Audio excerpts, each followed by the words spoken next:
Welcome to the Chronic Warriors podcast with Cassandra A. Campbell. A platform to share, Here, and cheer chronic illness warriors. Just know that when you made your commitment to your partner, you took their whole selves. To be able to have a bad day, to be able to say, do you know what, I can't cope no more. I am a chronic warrior because every day I wake up and I'm so glad to still be here. hello warriors. As you know, this month's theme is all about men who live with chronic conditions, and my special guest today is Nathan.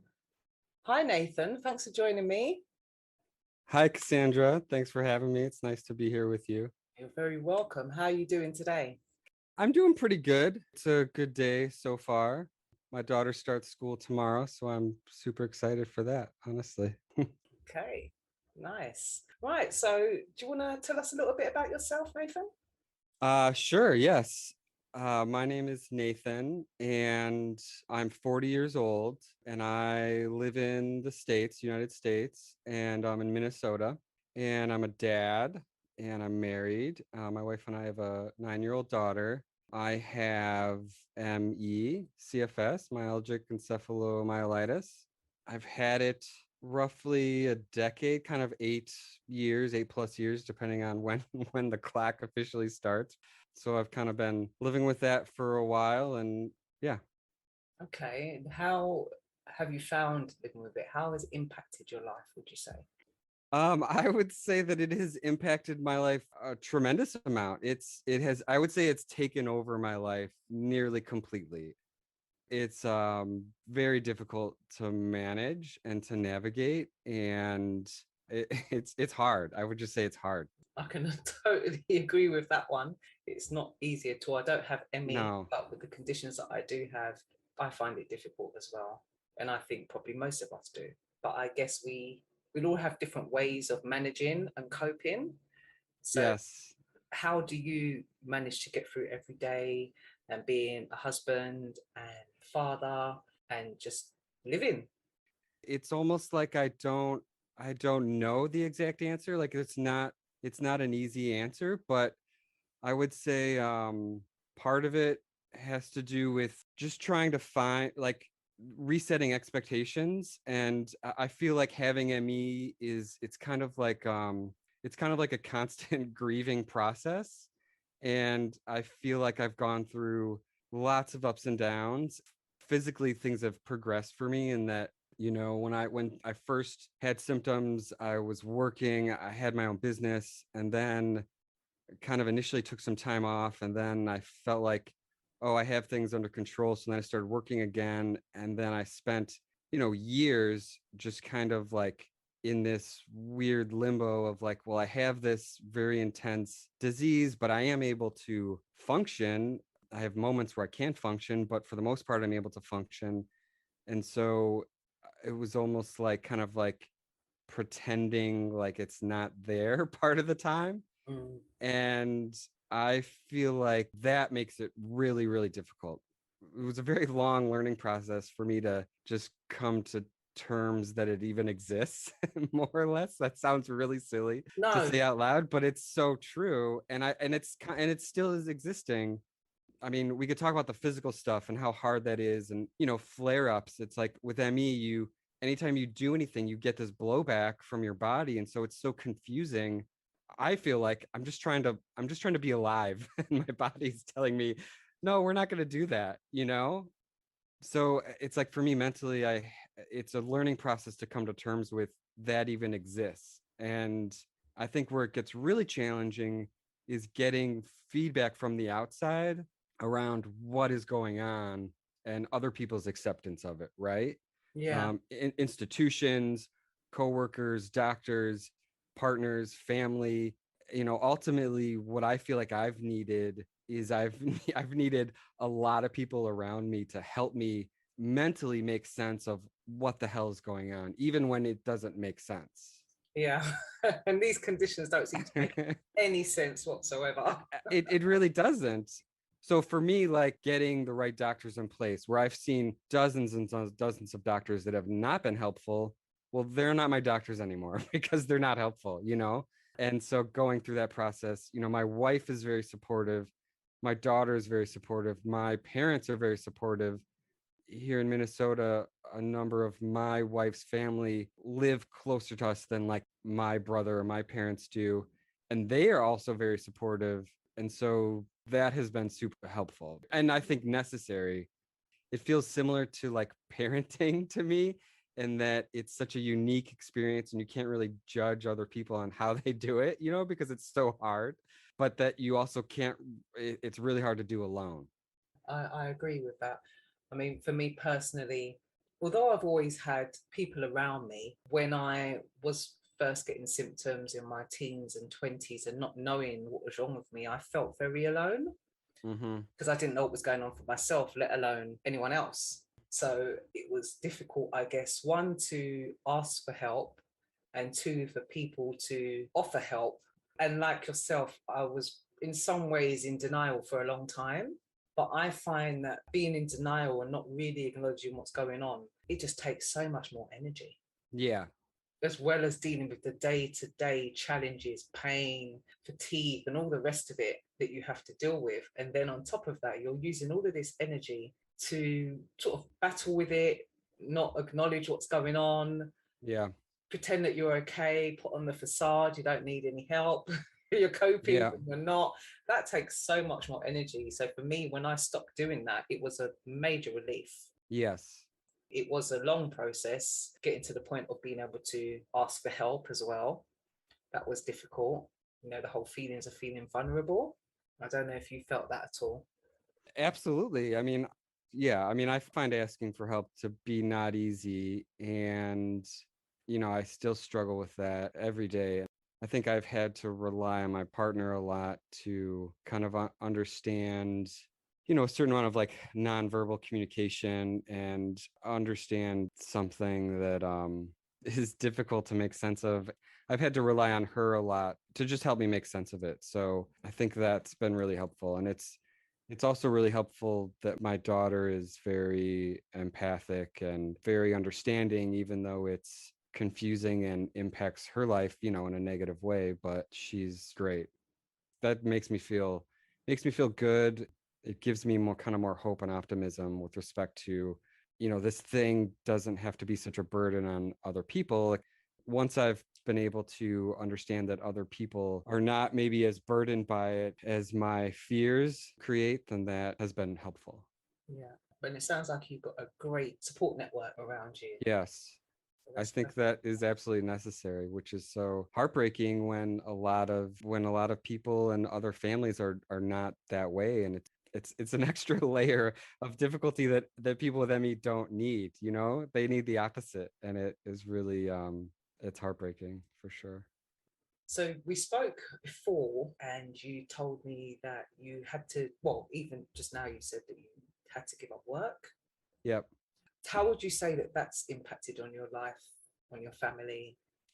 I would say that that has been very challenging for sure, and very difficult, and kind of a part of the whole grieving process. And I had to stop working about 2 years ago, 2 years and a month or so ago. It also has been helpful because it's taken away a stressor that was forcing me to have flare-ups, basically. I was basically living with having pretty intense flare every 1 to 2 weeks for a good year. The last year I was working, like a year or two. And so it just was a necessary part for me to like try to get a better handle on navigating my body and managing it, just pure symptom management. It really was just necessary. And so, on one hand, it was positive because it gave me more empowerment to just kind of like, just like I can get a little bit better handle on what's going on. Whereas before I just was constantly living in this state of things are just out of control and really difficult. But mentally it's really hard to make sense of, and it's also really hard to feel value as a human being when you're not contributing financially to your family or just not contributing to the world at large. Like, I feel very pulled to help people and make a positive difference, and it's always been kind of like, well, if I'm not doing that, then then I don't feel very comfortable, with myself to a certain extent. And so that's been something that I've had to just work through more or less on my own, where I've had to readjust and really take a hard look at my expectations in terms of my value and how I value myself and what I bring, and had to really kind of like make my expectations a lot smaller, like find much smaller joys in life, and just be happy with, like I get to make my daughter laugh. And when I can do that, then it's like that's a huge win for the day. Yeah. So finding a way to just appreciate the small joys in life. Yeah. And I think that is really, really important, because when you're not able to do all of the things that you want to do because of your illness, I know how it can make you feel less worthy. Yes. And not value yourself as much, let alone how anybody else might value you. So Yes. it is very important for us to, the things that you were saying there is to sort of reduce your expectations. Yes. Have manageable expectations, but also to find the joy in the small things. It doesn't always have to be big stuff all the time. And I think people feel that if they haven't got this great career, or if they haven't got a job, or they're not doing something to empower the world, that they're not valuable.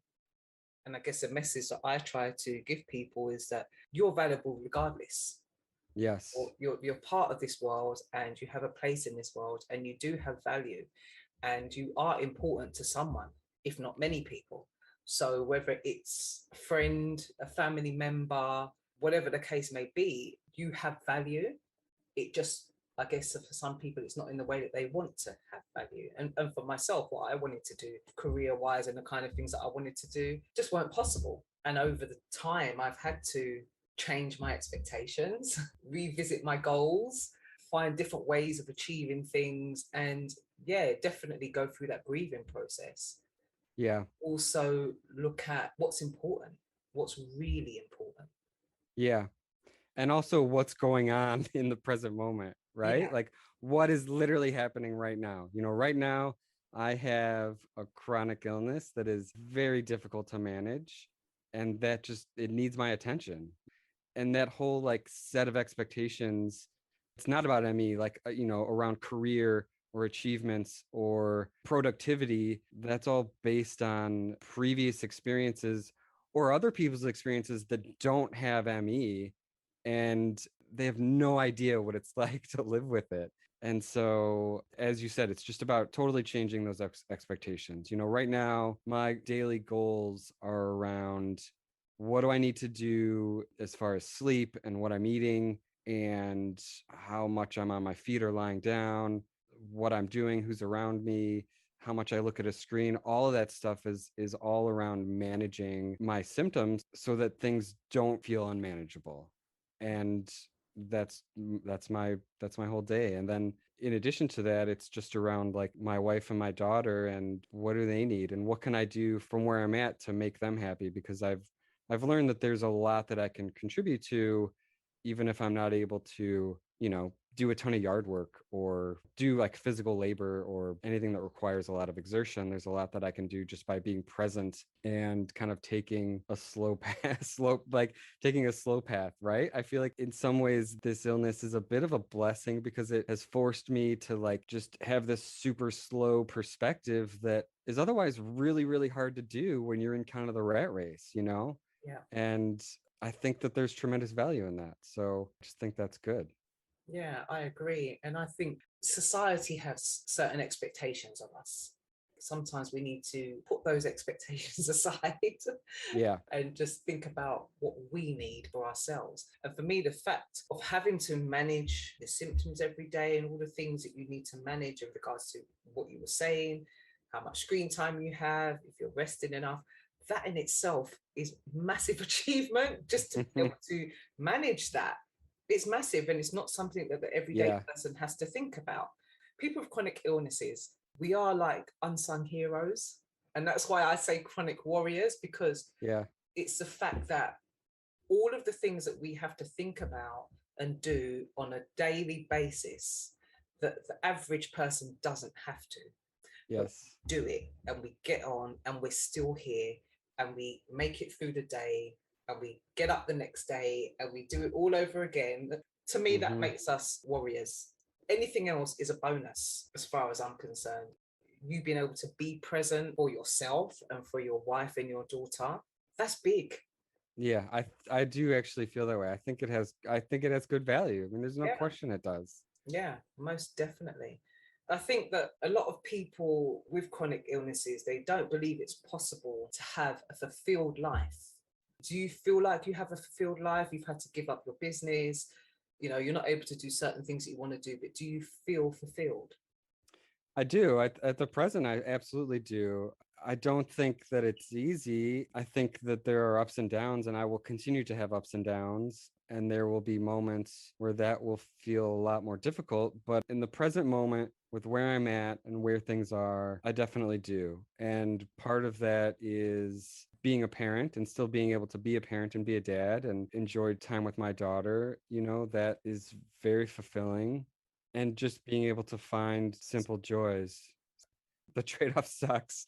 It's not ideal. It's not where I want to be, but it's where I am. And it's almost like I feel like I have no other option, like I think that there's tremendous value in me having the goal of feeling fulfilled in what I'm able to do and what I'm able to access, even if what I'm able to do and what I'm able to access is not as much as it was before, as much as I'd like it to be. It still is good, and it still is better than, it could. I know that it could be much worse. They say a little bit of something is better than nothing. It's hard because it's easier said than done, like I'm realizing that as I'm saying it, I don't know, sounds a bit cheesy, but I truly do believe that. And I do think that I think that in the end I have no other option but to try to find a way to just make the best out of the situation, right? Yeah. Just turn this negative situation into a positive. I feel committed to that. And I think that, as I was saying before, a lot of that has to do with support and resources. And that as long as I have the right people around me and stay in touch with the people that are supportive, then that makes a huge difference. It's small, but in the end, a lot. I have friends that I've lost, and I have friends that I've become closer to. So I've had to make a real conscious effort to stay in touch with those people that are supportive and know my limits and boundaries and just kind of be vocal about them. And do you find it easy or difficult to be vocal? I find it difficult. I find it very difficult. I think it's been a learning process. It kind of all goes back to changing expectations. When my expectation is that, well, I'm the man of the family and I need to earn income and support our family financially, and I need to do this and that, it's hard to be vocal around, hey, can you help me do this or that? Like I'm struggling to do simple things. It's hard to ask for help when your expectations make it feel strange that you would ask for help in a certain circumstance, right? Yeah. But once I feel like I'm able to change my expectations, but more importantly, also get the important people around me, get on the same page with them around expectations, then I think it's much easier. I still think it's challenging, but then once that changes, then it's not unreasonable for me to ask my daughter or my wife to get up and get me something, even though I'm lying on the couch. On one hand, in my head, I'm still thinking that doesn't make any sense. Like I can go get that. Like I don't need them to do that. But in reality, what's happening is I was just on my feet for a bunch. I went a little bit over my limit, and it just would be so helpful for me not to have to get up right now. And that's normal to them. And the truth is, it's been probably normal to them longer than it's been normal to me. You know what I mean? So as long as we're on the same page and I kind of grasp that, then it feels a little bit easier, I guess. Yeah. It comes back to communication and Yeah. being able to speak up for yourself and be honest and speak your truth. Yes. And also for those around you to be open and willing to receiving it. Yes. Which is very important. Going back to what you were saying about, you've lost some friends, kept some friends, got close with some friends. And it really is about, even if you haven't got a chronic illness, I think over a lifetime, the amount of friends that we drop, pick up, get close to, get distant from, that's just the same for probably everybody. But again, we have that added challenge of having a chronic illness. So I definitely think, and for me, that's been something that I've done over the years, which I think I probably would have done without these chronic illnesses. But then I don't know, because I've had them since I was so young. But that whole thing of really being clear and honest about the parts that people play in your life. Yes. And I think that's very, very important. I call it separating the wheat from the chaff. Who adds value to my life? It's not a financial thing or anything like that, or that someone's doing something for me, but maybe just that person when I'm having a low day that I can pick up the phone to and they'll make me laugh. Yes. Or that I can have a vent to and they're going to be okay with me venting, you know? Yeah. So it's those people who we can share the good times with, but also the bad times with, and just being clear on who those people are. Yes. When to connect with those people. Yeah. I think it's really, really important. I think it's extremely important. Yes, absolutely. What you were saying, going back to expectations, do you think that there are different expectations of men living with an illness compared to women? That's a great question. I don't know. I think that gosh, that's such a hard question to answer. First of all, I think that having ME is such a unique experience and so heavy. It's so massive that I feel like that is it just weighs more than anything else. Like I feel like I have more in common with a woman that has ME than I do with a man that doesn't. You know what I mean? Yeah.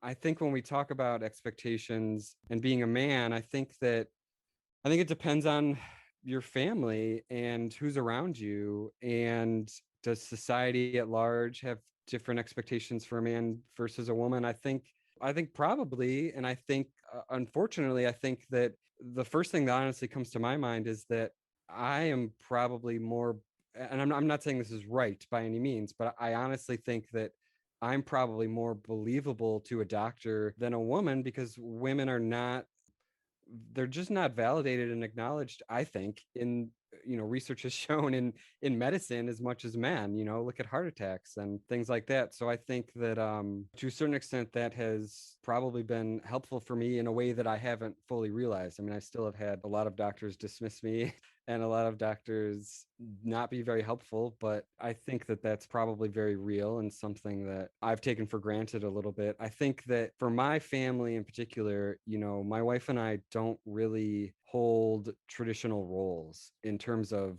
male and female, and that like I'm the primary breadwinner and my wife is the primary caregiver. We share those responsibilities virtually equally, and I actually don't think that being a man has made things way more heavily on me, but I think that I can easily see a circumstance where that very well could. Yeah. Tough one to answer, Cassandra. I'm sorry. I feel like I'm jumping around a lot. No, not at all. And again, it's about your experience. I've spoken to some men who feel like they're expected. There's this expectation of them that they should be able to mow the lawn, lift the heavy stuff. Yeah. And they're looked at in a certain way. And whether that be from strangers or people that they're close to, and it's made them feel, I mean, I was speaking to a guy who was a Marine and he has EDS, and the way that he was treated was appalling because, he's a man, he's a Marine, he's supposed to just fight through pain and be able to do everything and all the rest of it. So again, it is really about the individual's experience. But I think, my opinion as a society on a whole, definitely the way that we're raised, and I say not by our parents necessarily, but by society, is, men are supposed to do this and be able to do this, and women are supposed to do this and be able to do this. When that doesn't happen, you're judged in a particular way. Yeah. But I'm glad that that hasn't been the experience for you. And just touching on what you were saying about women not being believed. I mean, I see so many posts about women being dismissed, oh, it's your hormones and that kind of stuff. Yes. I mean, for me personally, it took 20 years for me to be diagnosed. I don't know if that was because I was female. Yeah. I have no idea because I have nothing to compare it to in that sense. But that could well have been the case. So I think the fact that you've acknowledged that maybe you may have taken it for granted a little bit, even though you were dismissed by several doctors and several doctors were unhelpful, I guess it is a difficult one because, is that because you're a man? Or is that because they just didn't know what was wrong with you? I think that's primarily why. I think they didn't know, they don't know what's going on. And my personal opinion around doctors, especially doctors in the US, and not that I think the UK is better, but I think that MDs in particular, they're hazed into this system that they just don't allow themselves to say I don't know for some reason. And rather than say I don't know, they go on these other mechanisms. They blame the patient, or they make up something just to kind of get you out of their office is what I feel like happens. Yeah. And maybe we shouldn't go too far down that road though. Yeah, but we I could probably sit and talk about that all day, our horrible experiences with doctors. yeah, sorry. But going back to the male female component, you know, I mean, the expectations around men and women in terms of society at large, they're very real, right? And whether we like them or not, they happen, right? Unconsciously, you know, it's just like racism. Like we would love to think that it doesn't happen, but let's face it, we live in a world where all of these biases are taking place. Yeah. And so I think that is, I do think that that's real. And I do think that I have had some experiences where, you know, whether I'm somewhere and I see maybe an older person struggling, like I immediately expect, oh, I should be helping them rather than me, you know, parking in this handicap space, which I do now, for instance. That is definitely very real. But I guess for me personally, it just doesn't bother me, you know, like it just doesn't even bother me at all in terms of those type of expectations. And I think a lot of that goes back to my wife and the relationship that we have, and also me spending time kind of before I got sick making sense of those larger expectations and whether or not there's something I care about, and just coming to terms with the fact that I don't. So it's something that I almost felt like I kind of made sense of and moved on from before I got sick. And then as I'm getting sick, that is just less of an impact on me personally. But I do think it's real. I mean, I saw a doctor January of this year, and by this time, you know, I'm relying on my wife to kind of help me get to appointments with a wheelchair, which has not always been the case for me.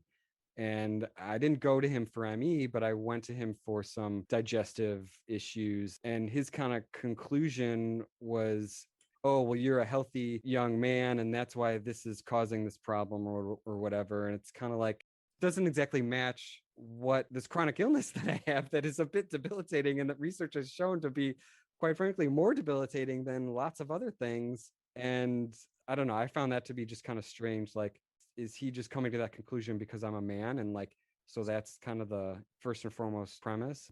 I don't know. That was strange. Yeah, that does sound a bit strange to me. It sounds quite dismissive.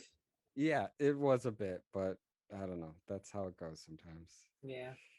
I don't know if you've tapped into any support resources yourself, like any kind of support groups or anything like that. Do you think there's enough support out there for men living with ME or chronic illness in general? I think that there's a hole for sure, and I think that there could be a lot more. And I think that I think there needs to be more. You know, I don't think there's enough support for people with ME in general. And I think that men in particular could use space to talk about that type of stuff with each other, at the very least. So I think that there should be more, and I think that there will be more as we go into the future. I think that, I hope things will improve for ME patients and that we will get more support. So I think that it's lacking for sure. I think that we as ME patients can also do more to help each other. I think it's hard to do because it's such a labor intensive, such an exhausting thing to manage on your own. But I think that we can do more for each other. So I think there needs to be more for sure. Or maybe some of our ME listeners might want to connect with you and get something started. Who knows? Maybe. Could be a new project. It could be, potentially. Because I mean, even if it's just weekly, fortnightly, monthly group chats on Zoom or something. Yeah, monthly. I think monthly sounds better to me, Cassandra. Yeah. But I think that that's certainly possible. Yeah, I think that sounds pretty good, though. I think that would be nice. And I'm sure that would be helpful for some people. I would find that helpful. You know, I think that support groups are tough. And I think that it's hard to, it can be difficult to connect with people and make it sustainable because it is such a unique experience. It's so heterogeneous. It's really quite big in terms of what's really going on under the surface. There's lots of different things. So I think that there can be even lots of different experiences, even just within ME. So I think it's difficult to do and sustain, but would undoubtedly be helpful. And we need more of those resources when we're losing people's lives. I think, what's the statistic? It's 7 times more likely to die by suicide. Last I read, I don't know. Do you happen to know? No, I'm rubbish with statistics. Got it. Got it. I will not ask again though. I think that's what it is. And we are losing people all the time. So we need to figure something out for sure. Yeah, definitely. Do you think that men in particular would reach out in that regards, support groups and things like that? Because I just find that when I look on social media, it's a lot of women. Yes. And even to get someone like yourself on the podcast, I had to sort of do a tweet looking for a man. Because I'm seeing hundreds and hundreds of women, whether it be ME, EDS, fibromyalgia, but I'm not seeing a lot of men. On Facebook, I'm in some groups. You just don't see a lot of men that are connecting in those kind of groups. And I just wonder why that is.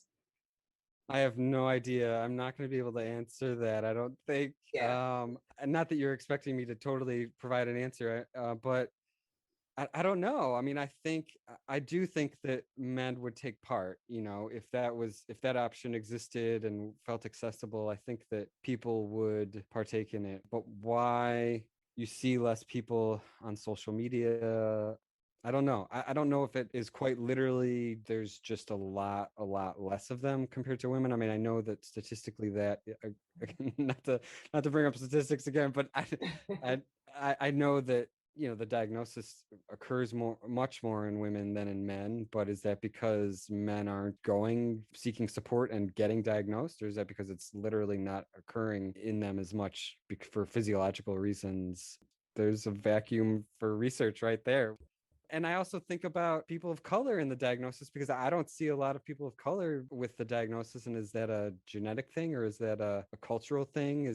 That's a question I have in particular, but I don't know. Yeah, I don't know either. It is something that I would like to know. How I'd find that out, I have no idea. Yeah. But I think, from things that I have read statistically, I know also with fibromyalgia, it more affects women. I think it's 80% or something. Yeah. And possibly the same with ME as well.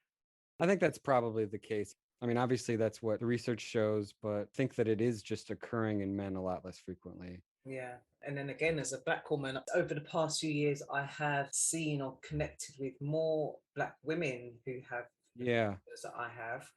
They're out there. I believe they're out there. I mean, I had another guest who is the chair of Fibromyalgia Action UK, and he says, they've got people in Nigeria, all over the place. I think a lot of the time I guess we just don't get the representation. Yeah.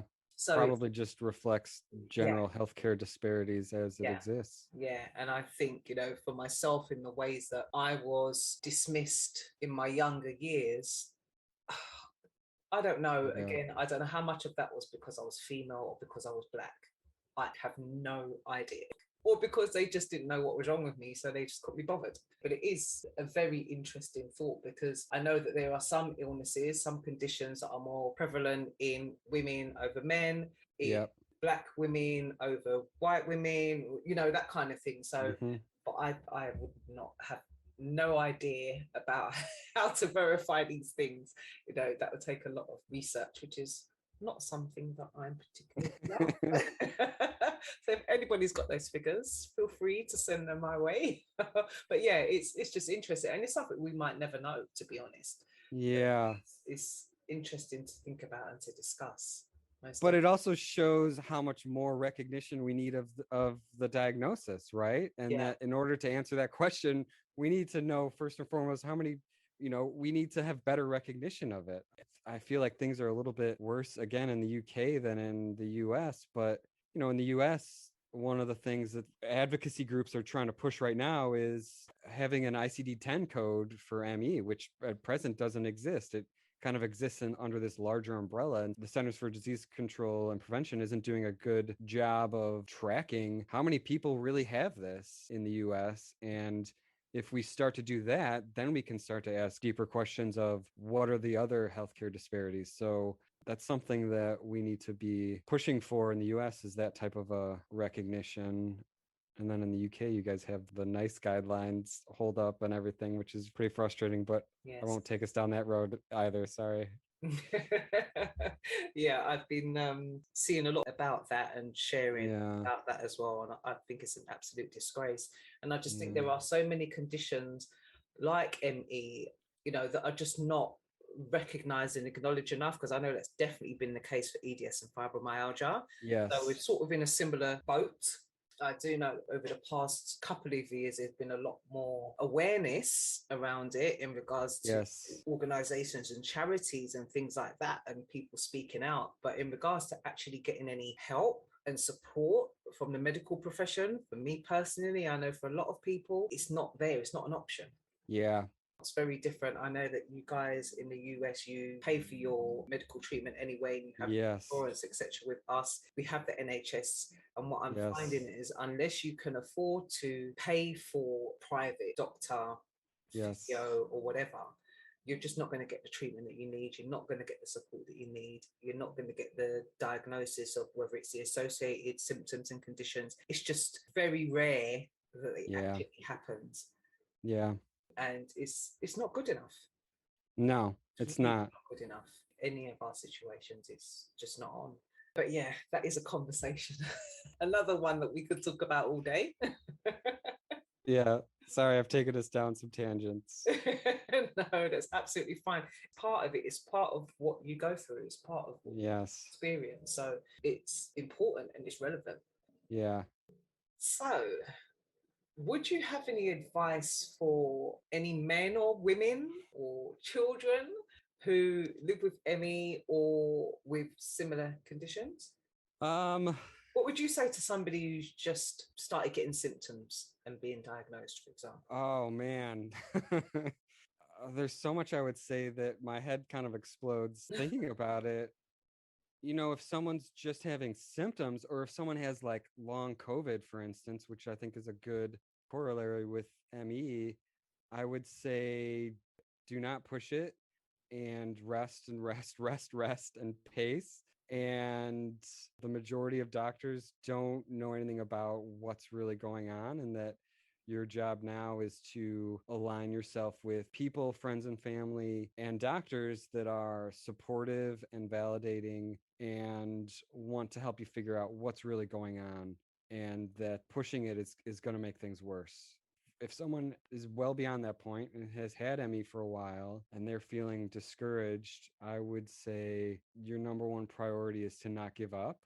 And that should be a daily focus and a daily practice. And another daily goal should be to try to find one thing every day that you can find joy in, and to acknowledge that that exists, whether that means writing about it or meditating on it or talking to someone else about it, but just having a daily practice of finding joy and acknowledging that joy. And to surround yourself again with people that are supportive and can be in the moment with you and validate what you're going through, because people that are not validating make things worse. They physically make things worse, and they're a physical detriment to illness, just like smoking or drinking too much, right? And the last thing I would say would be to not give up hope for remission. My goals every day are remission. What am I doing to try to get remission? And what am I doing to enjoy the moment, the present moment, even if remission's not here yet? Wonderful. I think that is brilliant advice. Thank you so much. Much easier said than done. Yeah, but you know, having something to work towards, that's what's important, rather than having nothing, having a plan. Those things are really important, because then, you've got something to work towards. And as you start to achieve these things, you kind of tick them off your list. So you're saying in regards to just finding one thing throughout the day that brings you some kind of joy. Yeah, that's great. If you can tick that off the list, and then you look back over a month, 6 months, and you can say every day that you've done that, it's an achievement. Yep. But it's just setting yourself that goal. Yep. So yeah, it's brilliant. That's how we save lives. That's right.